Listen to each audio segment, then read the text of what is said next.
44 ఎంపీటీసీలలో 40 మంది గ్రంథాలయ చైర్మన్ మనదే, మార్కెట్ చైర్మన్ మనదే. అట్లా సాధించడం, అట్లా చేసినాం. ప్రతి ఒక్కరు సైనికులు కార్యకర్తలు ఉన్నారంటే టీఆర్ఎస్ ఉన్నారు. ఇవాళ ఒక పిలుపుతో ఇంతమంది వచ్చారు. ఒక కార్పొరేషన్ ఇంకా సగం మంది జర కన్ఫ్యూజ్ ఉండి రాలే. లేకపోతే ఇంత పెద్ద సరిపోదు. కానీ ఎవరు వచ్చినా రాకున్నా భయపడేది లేదు. టీఆర్ఎస్ పార్టీ తప్పకుండా బంగారం బంగారం బంగారం మల్లన్న కంటే మంచివాడు.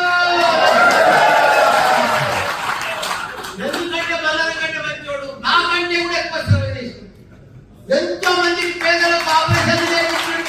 గత 21 సంవత్సరాల సేవ చేస్తూనే ఉన్నాడు.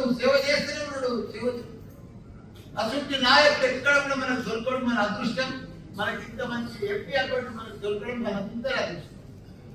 మేడ్చల్ మల్కాజ్గిరి ఎంపీల 7 నియోజకవర్గం 7 ఎమ్మెల్యేలు మనతో ఉన్నారు. కార్పొరేటర్లు అంతా బీఆర్ఎస్ఏ. 7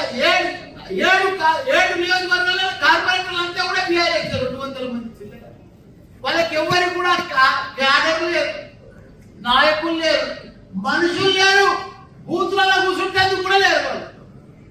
కాకపోతే కొన్ని అవిశ్వాసం, కొద్దిగా లోకల్ స్థానిక నాయకులు అవిశ్వాసం పెట్టుకొని డిస్టర్బ్ అయ్యారు. కానీ లేకపోతే మన నాయకులు మొన్న ఎట్లా కల్పించారు బ్రహ్మాండంగా. ఇప్పుడు కూడా అదే పద్ధతిలో కొద్దిగా డిస్టర్బ్ అయిన మాత్రమే మనం కూడా స్థానిక నాయకులను చూస్తున్నాం. వాళ్ళు నాతో ఓడిపోయిన వాళ్ళు పోనీ